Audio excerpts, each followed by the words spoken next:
Christians don't even fight with Christians. They fight against Christians. You say something they don't like, they go after you too. They'll stand with the enemy before they stand with you. I saw what happened with the LA Clipper, Donald Sterling. Christians turned against him too.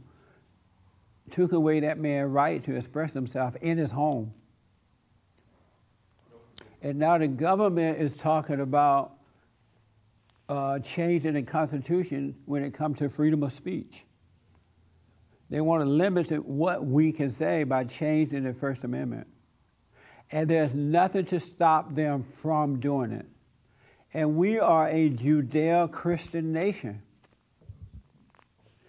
I even know conservative organizations that says that they're conservative at least. They say, well, we don't want to deal with the social issues. We don't want to be against same-sex marriage and abortion and all that. Let's just talk about politics. But I'm thinking, well, it's the social issues that destroys us, because social values come from God, and we get rid of those values, you have no strength, you have nothing to stand on. But they're saying, well, we don't want to talk about that anymore. And that's mind-blowing. Who want to just talk about politics? And just to talk about it and do nothing is not so. We're not being made strong by talking about politics. We're being made strong by keeping up with the values of God and living that way in our lives. I'm just thinking out loud here. I could be wrong. Yes, Patrick? We talk about people not doing anything. We just had an election, and we had this ridiculously low turnout. Yeah. And if we're not willing to go to the polls and do something about what we're complaining about, I don't know what the point is. I know how the people feel, though. I can't judge the people because I know how the good folks feel. They're just constantly weighing you down. It's always one thing after another one, after another one, after another one, after another one, after another one, after another one. And it looked like we're losing the battle. After a while, you're like, you know what, forget it.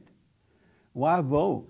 I had a Democrat friend of mine tell me that he didn't vote in this last election because he said, you know, he said he is a Democrat.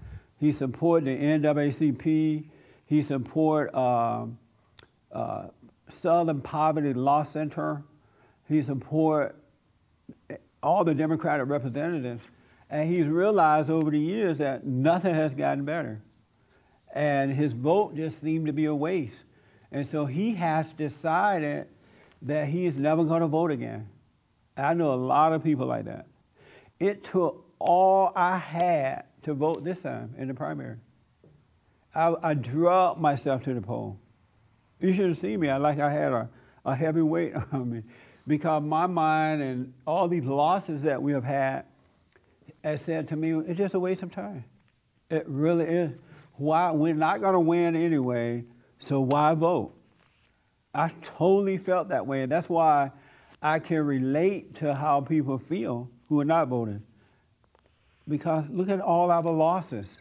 When you lose the family, when you lose the church, when you lose your Constitution, when you lose every battle, and wrong become in the forefront like right used to be, what's the purpose? But I can't quite give up yet. Because when I give up, it's like giving up in my own personal life. When I give up, then I have nothing left.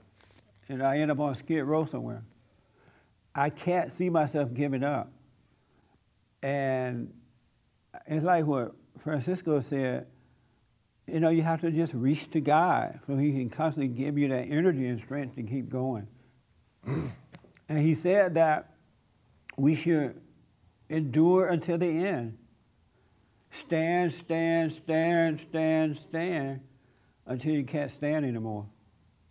But you got to rely on him to give you that energy to do it. It's bad, bad, bad. We are headed down a road that I don't know what the end going to bring. It's going to be devastating. It's going to be destructive. It really is. woe unto the man that called good evil and evil good. And we're actually calling evil good. For more information or to purchase a copy of this show, visit us on the web at www.bondinfo.org or call 1-800-411-BOND.